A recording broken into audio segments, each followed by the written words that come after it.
옆에 있는 분들과 한 번 더 인사합시다. 말씀에 큰 은혜가 임할 것입니다.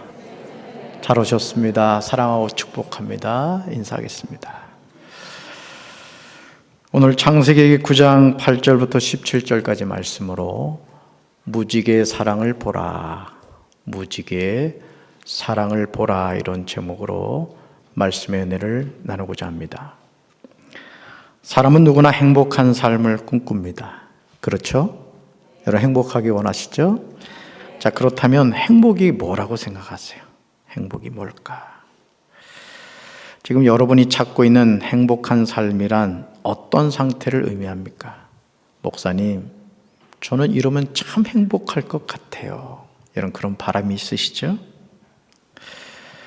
행복이란 낱말은 명사로 사전적인 의미를 살펴보면 두 가지로 나오는 것을 보게 됩니다. 첫째, 복된 좋은 운수.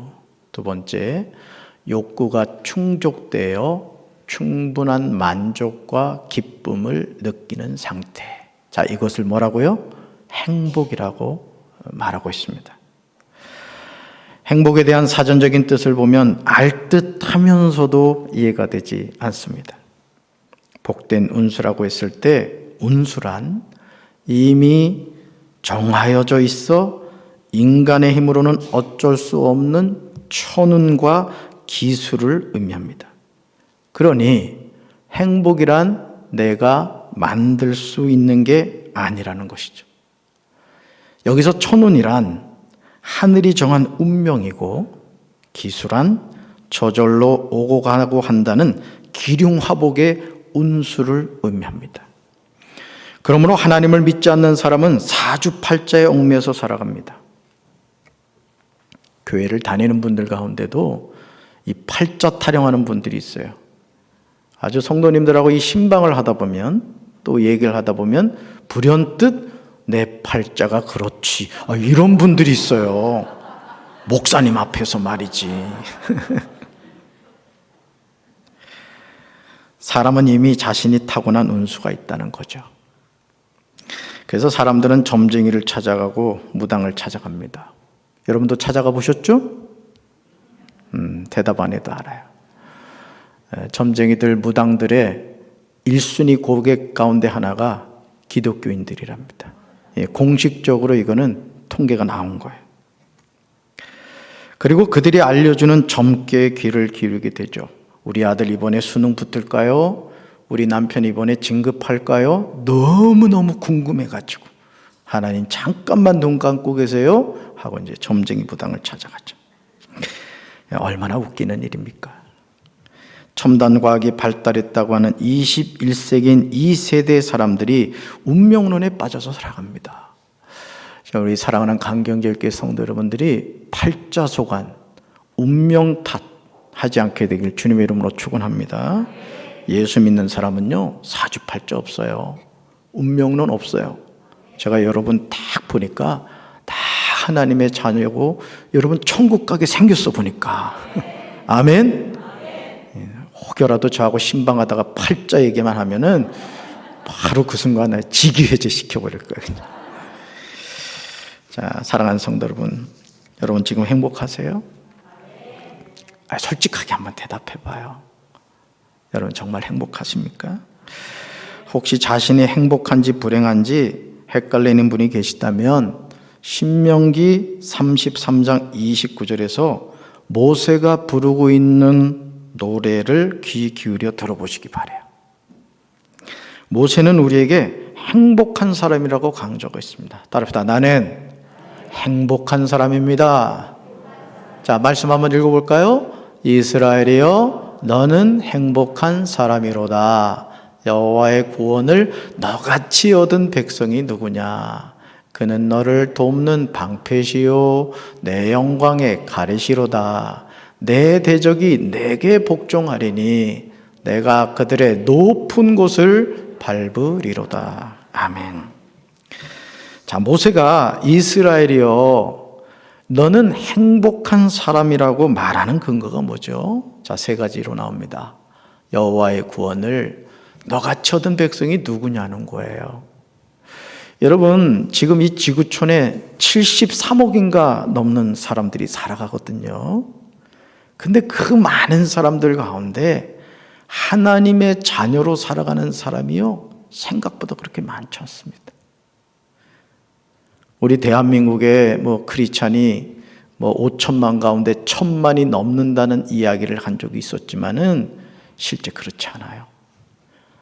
또 크리스찬이라고 말하지만 그 사람들 가운데 인격적인 예수님을 만나 구원받은 하나님의 자녀는 또 그렇게 많지 않다는 거예요. 자, 우리 강경제일교회 성도 여러분들은 하나님 나라의 생명록에 다 기록되시길 주님의 이름으로 축원합니다. 그래서 왜 우리가 행복한 사람이에요?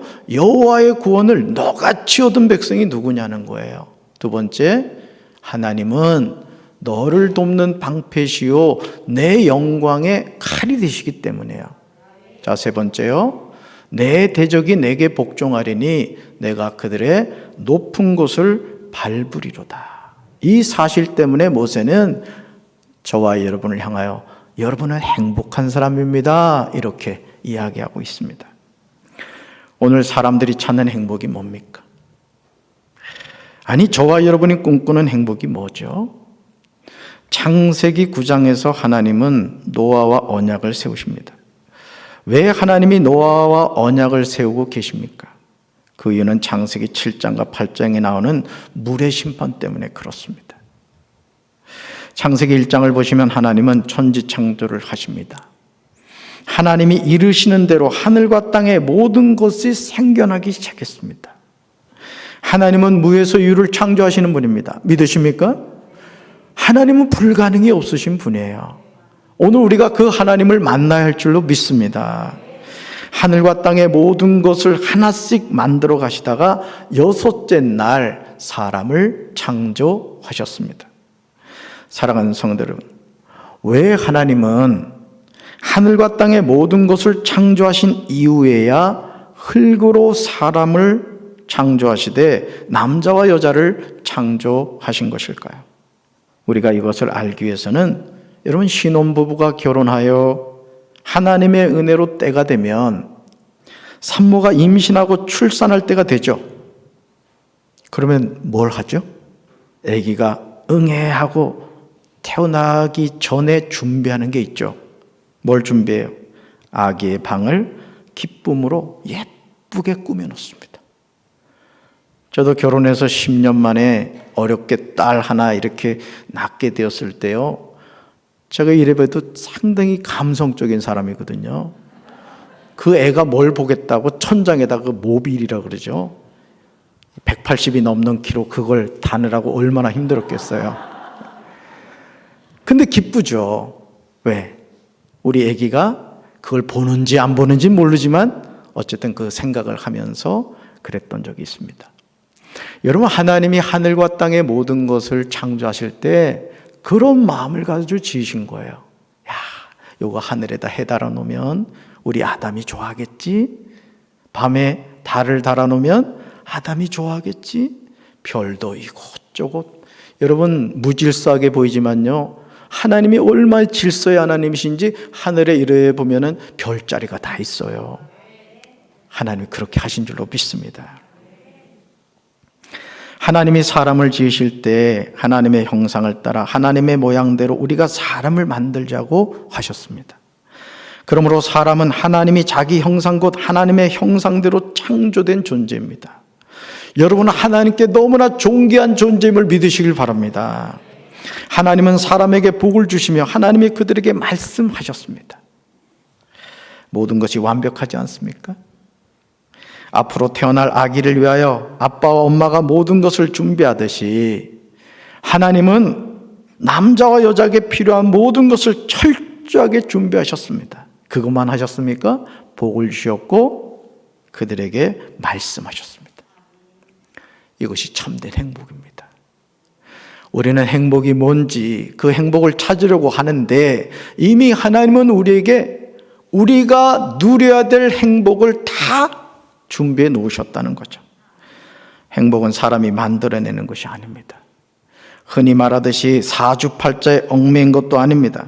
성경에서 우리에게 말하는 참된 복, 참된 행복은 하나님이 우리에게 주시는 줄로 믿습니다. 아멘이십니까? 그래서 우리가 누군가에게 영어로 인사할 때 어떻게 해요? God bless you 이러죠. God bless you. 하나님이 너에게 복을 주시길 원한다. 그런 뜻이잖아요.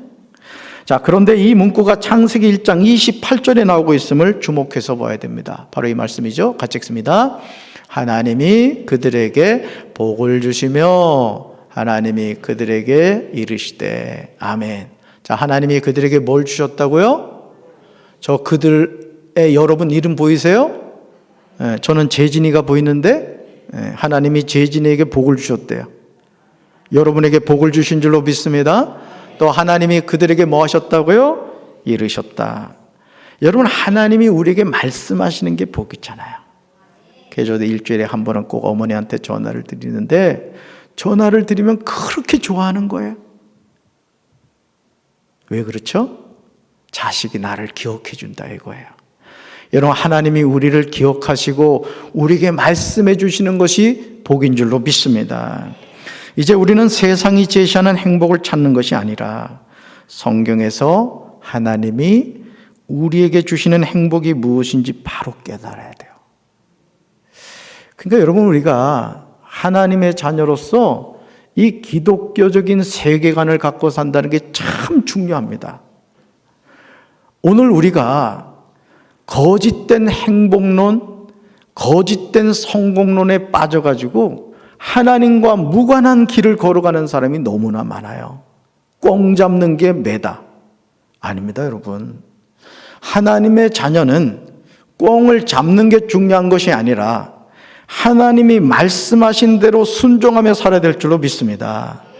예를 들어 우리 할렐루야 성가대 지휘자가 여러분 지휘를 할 때 여러분 성가대원들이 뭐에 순종을 해야 돼요? 지휘자의 손놀림에 순종을 해야 돼요. 그러면서 콩나물 요리를 잘해야 되거든요. 아, 오늘 사실은요 16장 부르면서 제가 얼마나 식은 땀을 흘렸는지 몰라. 아주 어제 저녁부터 계속 이 찬송가를 불렀는데도 이 정도 수준이에요. 제가 장정은 전사를 믿었는데 아주 실망했어요 이번에. 아는 찬송가인 줄 알았더니 한 번도 안 불러본 찬송가인 거야.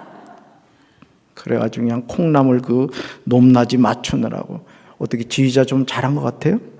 아, 네, 잘했대요. 네. 여러분 표정은 안 그런 것 같아. 자, 행복은요 사람이 만들어내는 게 아니에요. 하나님이 우리에게 주시는 것이죠. 자, 그래서 성경이 우리에게 말하는 행복이 뭔가 이것을 바로 깨달아야 돼요. 그렇지 않으면 우리는 사막에서 신기루와 같고 뜬구름과 같은 행복만을 찾다가 일생을 마치고 맙니다. 여러분이 흔히 생각하는 행복, 뭐 대부분 전해져 있어요. 부귀영화죠. 무병장수예요. 이거는 공통된 행복의 조건이라고 생각을 해요.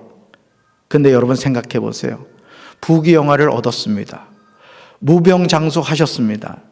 그런데 예수님을 믿지 않습니다. 자, 그게 복입니까? 예를 들어 우리 김춘자 권사님 어머님이 이제 소천하셔서 장례를 했습니다. 95세 사셨죠? 네. 자, 오래 사는 게 복입니까? 물론 복일 수 있어요. 그렇지만 저는 우리 김 권사님 어머님이 복 있는 분이라는 걸 뭘 기준으로 보냐면 예수 이름으로 세례 받으시고 섬기는 교회에서 집사의 직분 받으시고 하나님 섬기다가 하나님 부름 받으셨어요. 이게 최고 행복 아닙니까? 이병철 회장 돈 얼마나 많았던 분입니까? 그렇죠. 예수님 모르고 죽었잖아요. 저는 이 시간 우리 강경제일교회 성도 여러분들이 세상이 제시하는 복, 세상이 말하는 행복이 아니라 성경이 우리에게 가르쳐주는 참된 행복을 깨닫게 되기를 주님의 이름으로 축원합니다. 모든 것이 잘 준비된 에덴 동산에서 아담과 하와는 하나님이 금하신 선악을 알게 하는 나무의 열매를 따먹음으로 죄를 짓게 되었습니다. 얼마나 어리석은 모습입니까? 더 이상 무엇이 필요하죠? 그럼에도 아담과 하와는 만족을 몰랐던 거예요. 사실은 가난하고 병들고 정말 힘든 인생의 여정을 살 때는 열심히 하나님을 섬기던 분들이 그래도 돈 좀 생기고 세상에서 그래도 지위도 있고 흔히 말하는 성공했다고 했을 때 이상하게 하나님을 떠나는 분들이 있어요. 우리 성도들 그렇게 되지 않길 주님 이름으로 축원합니다. 가난할 때도 하나님을 잘 섬기시고요, 하나님이 여러분에게 물권의 복을 주셨더라도 하나님 잘 섬기시길 바라요. 여러분, 하나님이 우리에게 물질을 주시면요, 물질에 책임이 있는 겁니다. 여러분에게 건강을 주셨으면 그 건강에 대한 책임이 있는 거예요. 세상에 높은 지위를 주셨으면 그 지위를 통해서 하나님의 일을 하라는 뜻이에요. 아멘이십니까? 우리가 그 사실을 놓치고 살아갈 때가 얼마나 많습니까? 골로새서 3장 5절에서 바울은 우리에게 그러므로 땅에 있는 지체를 죽이라고 권면합니다. 여러분, 땅에 있는 지체가 무엇입니까? 곧 음란과 부정과 사욕과 악한 정욕과 탐심입니다. 그런데 탐심은 우상숭배라고 바울은 강조합니다. 아담과 하와가 하나님의 말씀에 불순종하여 선악을 알게 하는 나무의 열매를 따먹은 것은 우상숭배였다는 거죠. 여러분, 오늘 우리가 하나님을 대신하는 것이 무엇이랄지라도 그것은 우상숭배라는 거야. 예를 들어 하나님보다 자식을 더 사랑한다, 하나님보다 내가 물질을 더 귀하게 여긴다, 내 자신의 어떤 즐거움을 하나님 그분을 위하여 헌신하는 것보다 더 우선시한다. 다 우상숭배입니다. 저와 여러분이 이 세상을 살아가면서 우리 삶의 가장 중요한 것은 하나님께 예배를 드리는 것이고 하나님 그분의 영광을 나타내는 것임을 믿으시길 바랍니다. 오늘 제가 말이죠, 일부 예배가 우리가 9시 반이잖아. 근데 제가 너무 긴장을 했나 봐. 아직도 이 강경제일 와서 내가 긴장하고 있나 봐요. 8시 45분에 아유 이제 15분 남았구나 하고는 오는데 우리 박 장로님이 자동차를 청소하고 계시더라고요. 장로님 기도해 주라고 하나님이 일찍 나오게 했나 봐. 그래서 장로님 운행 안전하게 하실 수 있게 해달라고 기도해 드리고 와서 앉아보니까 그때 정신이 드는 거예요. 너무 빨리 왔구나. 그래서 계단을 내려가다가 생각해보니 이놈아, 일찍 왔으면 기도하지 뭘 또 돌아가냐 해서 앞에 와서 사실 기도를 했거든요. 사랑하는 성도 여러분, 우리가 이 세상을 살면서 하나님보다 더 우선시하는 것이 없게 되길 주님 이름으로 축원합니다. 만족을 모르는 인생은요, 삶의 가치를 몰라요. 여러분, 감사하며 사시길 바라요. 아멘. 우리가 잘 아는 복음성가 가운데 사람을 보며 세상을 볼 때 이 가사를 보시면 우리가 이걸 잘 알 수 있는데요, 우리 한번 이거 찬양 한번 해볼까요? 네. 사람을 보며 세상을 볼 때 이 찬양 한번 1절만 해봅시다. 박수 치며 할까요? 사람을 보며 세상을 볼 때 만족함이 없었네. 나의 하나님 그분을 뵐 때 나는 만족하였네. 저기 빛나는 태양을 보라, 또 저기 서 있는 산을 보아라. 천지 지으신 우리 여호와 나를 사랑하시니 나의 하나님 한 분만으로 나는 만족하겠네. 아멘. 나의 하나님 한 분만으로 나는, 노래만 하지 말고요, 정말 하나님 한 분만으로 만족하며 사는 우리 성도들 되길 주님의 이름으로 축원합니다. 만약 아담과 하와가 에덴 동산에서 모든 것을 채워주시는 하나님의 사랑과 은혜에 만족하는 삶을 살았다면 그의 후손들의 삶은 달라졌을 겁니다. 그러니까 여러분, 우리 부모가 정말 자녀들 앞에서 해야 하는 중요한 것 가운데 하나가 뭔지 아세요? 믿음의 말을 해야 돼요. 참 우리 부모님들 예전에 험악한 말 많이 했잖아요. 빌어먹을 놈, 육실할 놈, 나가 죽을 놈, 얼어 죽을 놈. 참 험악했어요. 삶 자체가 험악했죠. 근데 우리나라가 이만큼 먹고 살게 된 게 왜 그렇다 그래요? 옛날에 코가 많이 나왔잖아요, 코가. 그래가지고 어머니 치마는 휴지였잖아. 일리 와, 일리! 흥해!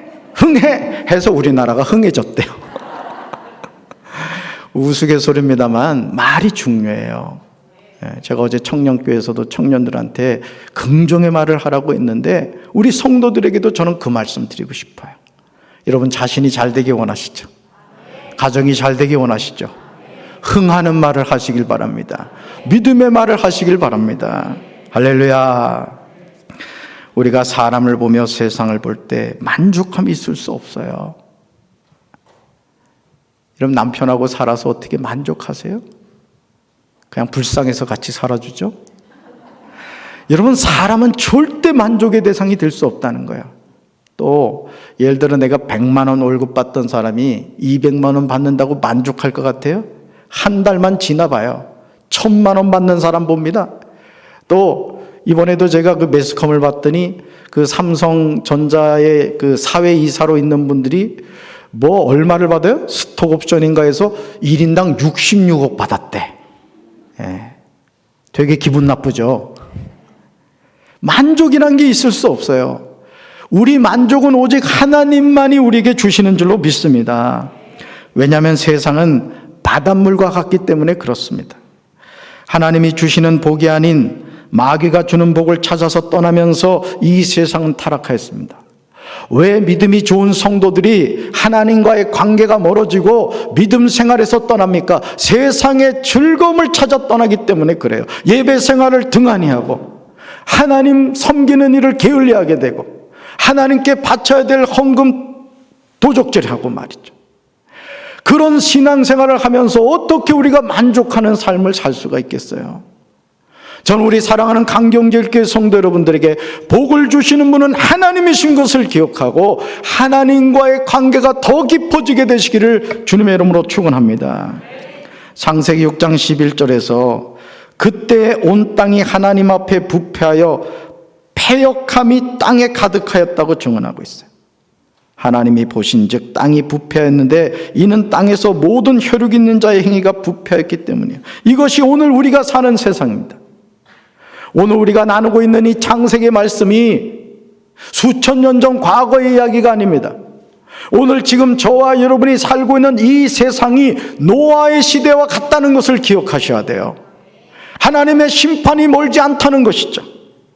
이런 세상을 하나님은 그냥 두고 보실 수 없으셨던 거예요. 그래서 의인이요 당대의 완전한 자였으며 하나님과 동행하였던 노아를 택하셨습니다. 하나님은 모든 혈육 있는 자의 포악함이 땅에 가득함으로 그 끝날이 내 앞에 이르렀다고 하시면서 내가 그들을 땅과 함께 멸하리라고 말씀하셨습니다. 여러분 일본에서 있었던 그 쓰나미, 또 인도네시아에서 있었던 쓰나미, 여러분 그 모든 것들을 여러분 허투루 봐서는 안 됩니다. 오늘 하나님이 우리를 향하여 경고하고 계신 거예요. 여러분 이 코로나19도 그냥 중국 우한에서 시작됐대 이렇게만 생각하시면 안 됩니다. 전염병은 하나님의 심판이에요. 오늘 우리가 그 하나님을 바로 보아야 될 줄로 믿습니다. 이 시대를 향한 하나님의 뜻이 무엇인가를 우리가 분별해야 할 줄로 믿습니다. 홍수를 통한 물의 심판이 있었던 거예요. 그러나 노아는 여호와께 은혜를 입었습니다. 여러분 하나님의 심판이 있다 할지라도 하나님은 택한 사람에게 하나님의 은혜를 베풀어 주시는 줄로 믿습니다. 자, 그래서 하나님이 말씀하신 대로 코피르 나무로 방주를 만들었습니다. 노아는 하나님이 자기에게 명하신 대로 다 준행하였어요. 오늘도 저와 여러분이 살아가면서 이 거룩한 성일, 아니 앞으로 우리에게 남아있는 인생의 때를 어떻게 사시겠습니까? 하나님의 말씀을 순종하며 살아야 될 줄로 믿습니다. 여러분 순종은 제가 심야 때도 말씀드린 것처럼 한 가지, 두 가지, 세 가지, 다섯 가지 아이고 순종 잘했네가 아니에요. 하나님이 말씀하신 거라면 10가지 가운데 10가지 다 순종해야 될 줄로 믿습니다. 순종하는 자를 통하여 하나님은 지금도 하나님의 복을 주시는 줄로 믿습니다. 노아가 600세 되던 때 노아의 가족은 방주에 들어갔고 7일 후에 홍수가 땅에 덮였습니다. 창세기 7장 11절은 홍수가 땅에 덮인 시기를 정확하게 증언하고 있어요. 노아가 600세 되던 해에 둘째 달 17일 그날에 거대한 기품의 샘들이 한꺼번에 터지고 하늘의 창이 열린 거예요. 그러니까 땅에서도 물이 솟아오르고 하늘에서도 물이 쏟아져 내린 거예요. 그래서 어떤 분들은 이 노아의 홍수를 어느 한 지역에서 일어난 것으로 생각하는데 아닙니다. 지구 전체를 하나님이 그냥 물로 그냥 수장시켜버린 거예요. 하나님의 심판은 이렇게 무섭습니다. 노아가 방주를 만든 기간은 그렇게 짧지 않습니다. 그럼에도 노아의 방주에서 구원을 받은 사람은 창세기 7장 7절에 나오듯이 노아의 세 아들과 세 며느리들과 그리고 노아 내외에 없습니다. 정말 놀랍게도요, 총 8명만 구원받았어요. 여러분, 하나님의 물의 심판에서 몇 명 구원받았다고요? 8명. 자, 노아의 시대가 지금 어느 때라고요? 오늘 지금 이 시간이에요. 우리는 구원의 문제를 너무 쉽게 생각합니다. 그러나 오늘 이 노아 시대 때 물의 심판을 통한 하나님의 구원하심을 보면 구원받는 사람이 우리의 생각보다는 그렇게 많지 않다는 거예요. 저는 강경절개 성도 여러분들의 이름이 하나님 나라의 생명록에 다 기록되길 주님의 이름으로 축원합니다. 그러므로 여러분, 한자어 배선자를 보시면요, 배선자를 보시면 8팔자에 입구가 들어가 있는 것을 보게 돼요. 무슨 말이죠? 여러분, 여기 8명의 입이 누구겠어요? 배선자에서 8명의 입이 누구겠습니까? 노아의 8식구입니다. 그러니까 한자어에도 하나님의 메시지가 기록되어 있음을 보게 됩니다. 그렇다면 노아 당시에 살았던 그 많은 사람은 무엇을 하고 있었을까요? 왜 이 사람들은 하나님의 다가오는 심판에 대비하지 못한 것일까요? 이 궁금증에 대해서 누가복음 17장 27절에서 예수님이 분명히 설명하고 계십니다. 왜 그 많은 사람들이 구원받지 못하고 노아의 8식구만 구원받았는가? 정말 두렵고 떨리는 말씀입니다. 노아가 방주에 들어가는 날까지 사람들은요, 먹고 마시고 장가가고 시집가고 하였어요. 근데 마침내 홍수가 나서 그들 모두를 멸망시켰던 것입니다. 하나님의 심판이 시시각각 다가오고 있는데 노아 당시 사람들이 살아가는 삶의 모습을 보세요. 아니, 오늘 우리가 살아가는 이 시대를 봅시다. 과연 노아의 시대와 같은 하나님의 심판의 때가 시시각각 다가오고 있습니다. 코로나19를 통하여 하나님이 우리에게 경고하고 계신 거예요. 너희 생명의 주인은 나다.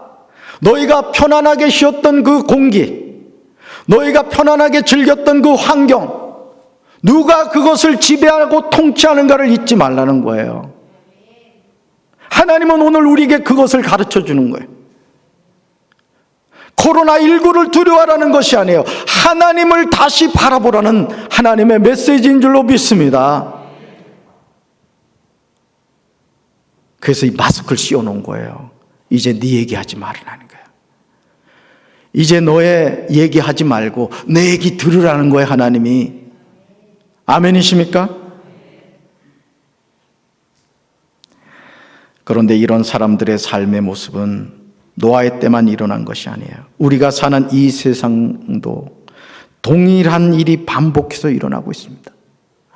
마가복음 13장 33절에서 예수님은 주의하라, 깨어있으라 이렇게 하십니다. 따라합시다. 주의하라, 깨어있으라. 아멘. 그러면서 이 말씀하세요. 그때가 언제인지 알지 못함이라. 여러분 예를 들어 강을 갔는데 어떻게 하다가 여러분 자녀가 물에 빠져서 여울에 떠내려갑니다. 그럼 여러분, 그래, 네 인생 여기까지지, 잘 가라, 엄마는 더 살다가 갈게, 그럴 부모 있습니까?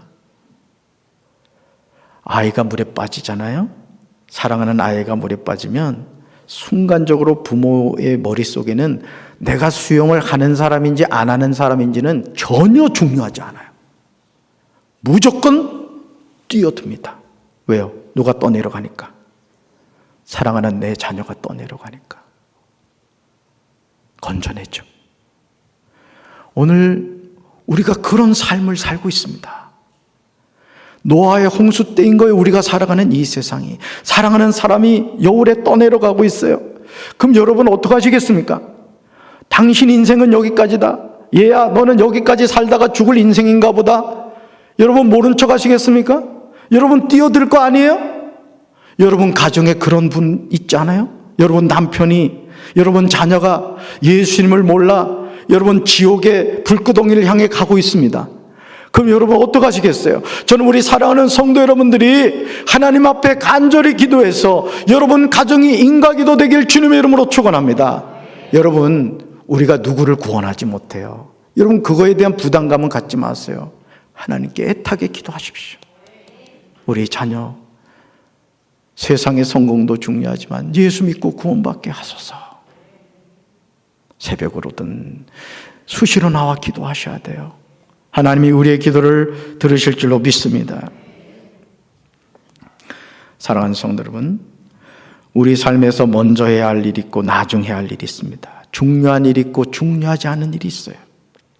우리가 일상의 삶에서 삶의 우선순위가 분명하지 않으면 결국 그런 삶으로 인해 후회하게 됩니다.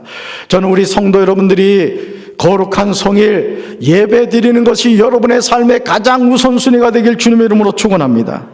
노아가 하나님이 자기에게 명하신 대로 다 준행하였다는 것은 노아의 삶에서 하나님의 명령이 가장 우선적이었다는 거예요. 이런 노아의 순종이 결국 자신과 가족 모두를 물의 심판으로부터 구원한 거예요. 여러분 한 사람이 깨어 있으면 그 가정은 삽니다. 우리 강경제일교회를 왜 하나님이 1904년도에 이곳에 세워주셨습니까? 영적으로 깨어 있으라는 거예요. 지옥 가는 영혼들을 건져내라는 거예요. 저는 이 사명을 감당해야 할 줄로 믿습니다. 오늘 우리에게 이런 순종이 있어야 할 줄로 믿습니다. 우리 삶에서 먹고 마시고 장가들고 시집가는 것이 중요한 일일 수 있습니다. 그러나 하나님이 명령하신 말씀보다 우선일 수는 없습니다. 물의 심판 후에 노아가 방주 밖으로 나왔을 때 여호와께 제단을 쌓고 제물을 취하여 번제로 제단에 드렸습니다. 하나님이 노아가 바친 그 제물을 기뻐 받으시고 마음속으로 말씀하셨어요. 자, 이 말씀이에요. 다시 읽습니다. 다시는 사람 때문에 땅을 저주하지 않을 것이다. 사람의 생각은 어릴 때부터 악하지만 이번처럼 땅 위의 모든 생물을 멸망시키는 일은 다시는 하지 않을 것이다. 아멘. 자, 그러면서 창세기 9장 1절에서 하나님은 노아와 그 아들에게 복을 주시며 그들에게 말씀하십니다. 자, 하나님이 약속하신 복이 뭐죠? 생육하고 번성하여 땅에 충만하라는 거예요. 우리 믿음의 부모님들, 자녀들이 이렇게 집에 찾아왔을 때 저는 이 말을 꼭 해주면 좋겠어요. 한번 따라합시다. 생육하고 번성하여 땅에 충만하라. 아멘. 1인당 교육비가 2억이 들고 3억이 들고 여러분이 하나님입니까? 제가 너무 현실적인 생각을 못해서 그럴까요? 전 사실 자녀를 기본 5은 낳으려고 그랬습니다. 하나님 주셨으면 저는 계속 낳았을 거예요. 안 주셔서 이내 하나 난 거예요, 사실은. 여러분, 우리가요, 오늘 이 신앙과 생활이 너무 이원화되어 살아갑니다. 너무 계산적이에요. 여러분, 자식은 여호와의 주신 기업의 태열매는 그의 상급인 줄로 믿습니다. 그러면 주님이 오늘 우리에게 주신 복이 뭐예요? 생육하고 번성하여 땅에 충만하라는 거예요. 우리 조상들이 얼마나 믿음의 말을 많이 한지 몰라요. 지 밥그릇 지가 가지고 태어난다 했어요. 아주 복음입니다, 복음. 오늘 우리가 하나님의 말씀을 대할 때 내 생각을 자꾸 섞지 않게 되시길 주님의 이름으로 축원합니다. 하나님 말씀대로 인정해야 돼요. 그러면 하나님은 그런 사람을 통해 오늘도 동일하게 역사하실 줄로 믿습니다. 하나님은 불순종하는 세대를 물로 심판하시고 노아를 통하여 새로운 세대를 시작하십니다. 창세기 9장 7절에서 하나님은 이 복을 다시금 반복해서 말씀하세요. 창세기 7장 22절에서 육지에 있어 그 코에 생명의 기운에 숨이 있는 것은 다 죽었다고 했어요. 여러분, 하나님의 심판은 이렇게 무슨 거예요? 하나도 남기지 않고 다 멸한 거예요. 그러므로 창세기 9장 8절부터 10절에서 이제 살아남은 새로운 세대들과 하나님의 언약을 세우시는 것을 보게 됩니다. 그런데 하나님이 세우신 언약의 대상이요, 광범위해요. 자, 말씀 볼까요? 같이 읽습니다. 하나님이 노아와 그와 함께한 아들들에게 말씀하여 이르시되 내가 내 언약을 너희와 너희 후손과 너희와 함께한 모든 생물 곧 너희와 함께한 새와 가축과 땅의 모든 생물에게 세우리니 방주에서 나온 모든 것 곧 땅의 모든 짐승의 개니니라. 아멘. 하나님의 언약을 세운 대상이 우리의 상상을 초월합니다. 창세기 9장 12절에서 하나님은 이 사실을 다시금 반복해서 말씀하고 계십니다. 그런 후에 나와 세상 사이에 세우는 영원한 언약의 증거로 내가 내 무지개를 구름 속에 두었다고 말씀하십니다. 창세기 9장 11절을 보시면 하나님은 물의 심판에 대해서 많이 아파하셨음을 알 수 있습니다. 다시는 모든 생물을 홍수로 멸하지 아니할 것이라고 하면서 땅을 멸할 홍수가 다시 있지 아니하리라고 하십니다. 다시란 낱말을 반복해서 하고 있어요. 여러분, 성경에서 같은 내용이 반복해서 나오는 것은 강조입니다. 꼭 그렇게 하겠다는 하나님의 뜻이에요. 하나님은 공의의 하나님이시지만 사랑의 하나님이심을 우리는 잊지 말아야 할 줄로 믿습니다. 하나님은요, 죄를 미워하시지 사람을 미워하지 않아요. 사람의 배후에서 역사하는 악한 마귀를 꾸짖으십니다. 지금도 가장 강교한 마귀는 우리를 미혹하고 있어요. 그러면 우리가 영적으로 깨어있지 않으면 마귀의 미혹을 당하게 되고 마귀의 종노릇을 하게 됩니다. 저는 우리 강경제일교회 성도 여러분들이 마귀의 종노릇하는 인생이 아니라 하나님의 종으로 쓰임받게 되기를 주님의 이름으로 축원합니다. 창세기 9장 14절에서 하나님이 우리에게 친히 말씀하고 계세요. 자, 이 말씀이죠. 같이 읽습니다. 내가 땅에 구름을 보내 구름 사이에 무지개가 나타나면 나는 너희와 모든 생물 사이에 세운 나의 언약을 기억할 것이다. 다시는 홍수로 땅의 모든 생물을 멸망시키는 일은 없을 것이다. 아멘. 사랑하는 성도 여러분, 7색깔 무지개가 그냥 존재하는 게 아니에요. 하나님이 땅에 구름을 보내셔서 구름 사이에 무지개가 나타나게 하신 겁니다. 하나님이 우리와 모든 생물 사이에 세운 하나님의 언약을 기억하시게 한 상징인 거예요. 마치 이 십자가를 보면 나의 죄를 깨닫게 되고 주님이 저 십자가에서 2000년 전 갈보리에서 나 때문에 죽으셨다는 것을 우리가 기억하듯이 여러분, 하늘에 떠있는 그 무지개를 바라볼 때마다 하나님이 나를 향하여 언약하셨음을 생각할 수 있게 되길 주님의 이름으로 축원합니다. 이제 우리는 하나님이 우리와 맺으신 영원한 언약을 기억해야 합니다. 하나님이 무지개를 통하여 우리에게 약속하신 하나님의 말씀을 가슴 깊이 새겨야 할 줄로 믿습니다. 호세아 6장 1절에서 선지자 호세아는 우리를 향하신 하나님의 마음이 무엇인지 이렇게 외칩니다. 같이 읽습니다. 오라, 우리가 여호와께로 돌아가자. 여호와께서 우리를 찢으셨으나 도로 낫게 하실 것이요 우리를 치셨으나 싸매어 주실 것임이라. 아멘. 우리를 찢으셨으나 어떻게 한다고요? 도로 낫게 해주세요. 우리를 치셨으나 싸매어 주신대요. 부모가 자녀의 종아리를 회초리로 때릴 때 어느 부모가 더 아프지 않겠습니까?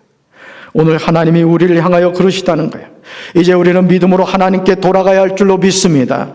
하나님은 무지개를 구름 사이에 걸어둘 터인데 그때마다 그 무지개를 바라보고 우리와 또 땅에 살아 움직이는 모든 짐승과 함께 맺은 이 영원한 계약을 절대로 잊지 않을 것이라는 거예요. 하나님도 무지개를 바라보시면서 그렇지, 내가 노아와 약속한 언약이 있지, 내가 노아와 그 후손들과 약속한 언약이 있지, 이걸 생각하신다는 거예요. 우리도 그 무지개를 바라보면서 우리와 언약을 맺으신 그 하나님을 만날 수 있게 되기를 주님의 이름으로 축원합니다. 하나님은 노아에게 내가 나와 땅에 있는 모든 생물 사이에 세운 언약의 증거가 이것이라고 말씀합니다. 하나님이 주신 회복의 상징인 무지개를 믿음의 눈을 뜨고 바라보게 되시길 주님의 이름으로 축원합니다. 하나님은 우리를 기억하시고 복을 주시는 분이에요. 하나님의 그 사랑의 증표, 언약의 증표, 그 무지개가 여러분의 삶에 늘 함께 하시기를 주님의 이름으로 축원합니다. 가슴에 손 얹겠습니다. 하나님 아버지, 하늘에 떠 있는 저 무지개가 우리는 과학적으로 빛이 반사돼서 비춰지는 거라고 말합니다. 그러나 그 무지개를 있게 하신 분은 하나님이신 줄로 믿습니다. 노아와 언약을 맺으신 하나님, 그 언약의 증표를 주신 무지개가 우리 사랑하는 성도들의 삶에 늘 비춰지게 하시고 그 무지개를 바라볼 때마다 하나님을 생각하는 우리 성도들 될 수 있도록 축복하여 주시옵소서. 예수님 이름으로 간절히 기도합니다. 아멘.